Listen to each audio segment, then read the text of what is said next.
Hello friends, call me atheist here. Hopefully you guys are doing good. आज मैं बात करना चाहूँगा रिलीजन डर कैसे फैलाता है उसके बारे में। अब डर है क्या? डर एक नेचुरल और बड़ी पावरफुल ह्यूमन इमोशन है जो आपको मेंटली और फिज़िकली इम्पैक्ट करती है। कई प्रकार से डर अच्छा भी है, क्योंकि अगर मान लो हमारे सामने कभी सांप आ जाता है तो अगर हमें डर लगेगा तभी हम उससे बचने की कोशिश करेंगे। हाँ, आप अपने आप डर को काबू भी कर सकते हो और आप सांप पकड़ भी सकते हो, but that's beside the point. ज़्यादातर लोग सांप से भागने की कोशिश करेंगे और इसका रीज़न है कि हमारे दिमाग में कहीं ना कहीं है कि सांप डेंजरस है तो उससे भागो। ये तो हुआ आम डर।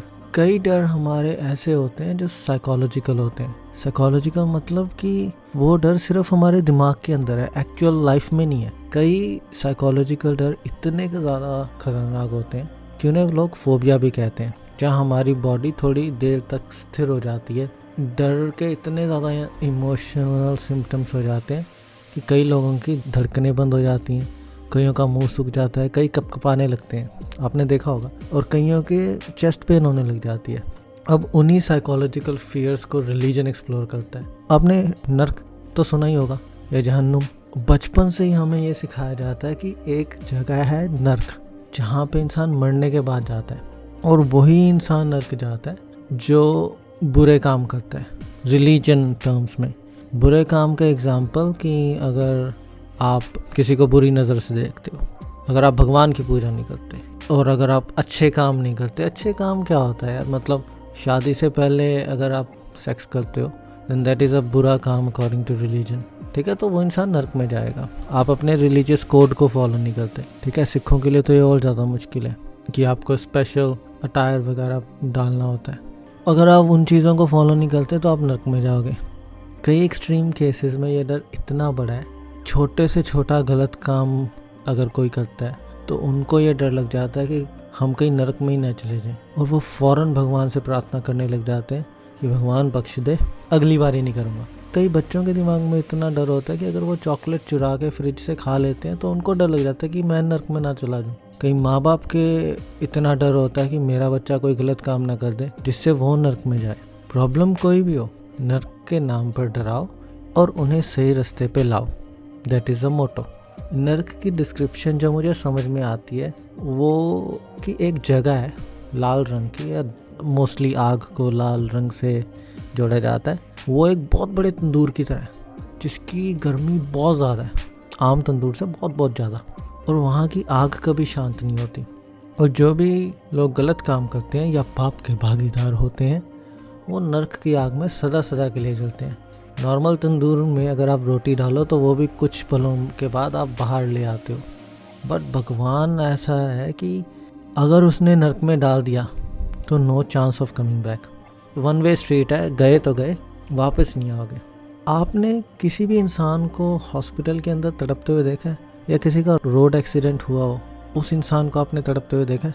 अगर हाँ, तो आप उस इंसान को कितनी देर तक तड़पता हुआ देख सकते हो?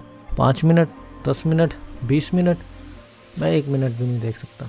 अब इमेजिन करो कि भगवान के पास वो नर्क है जिसमें वो लोगों को इन्फिनिटी, हज़ारों करोड़ों सालों तक तड़पा रहा है, उससे भी ज़्यादा, और वो भगवान खुश है उस चीज़ को देखकर।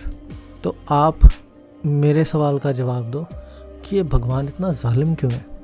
भगवान के डबल स्टैंडर्ड भी हैं। कोई अच्छा इंसान जिसने सारी उम्र अच्छे काम किए, सबकी मदद की, अगर भगवान को नहीं मानता तो नर्क में जाएगा।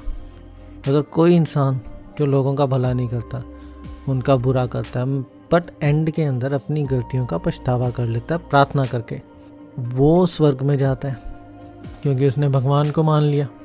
और भगवान इज़ ओके विद दैट कि ये इंसान जो मैंने पैदा किया उसने सारी उम्र अच्छे काम किए पर मेरे को नहीं मान रहा, इसको तो नर्क में डालूंगा। ऐसा क्यों? ये तो भगवान उस गुंडे की तरह हो गया कि अगर तूने मेरी पूजा नहीं की तो मैं तेरे को गोली से उड़ा दूंगा।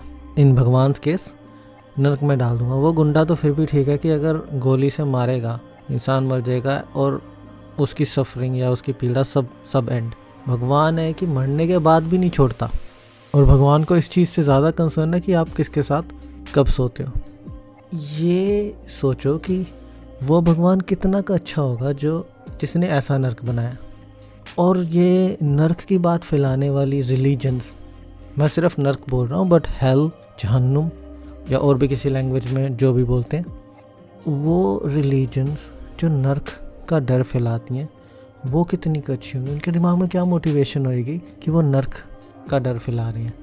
और भगवान और गुंडा मतलब एक ही चीज़ हो गई ना फिर तो।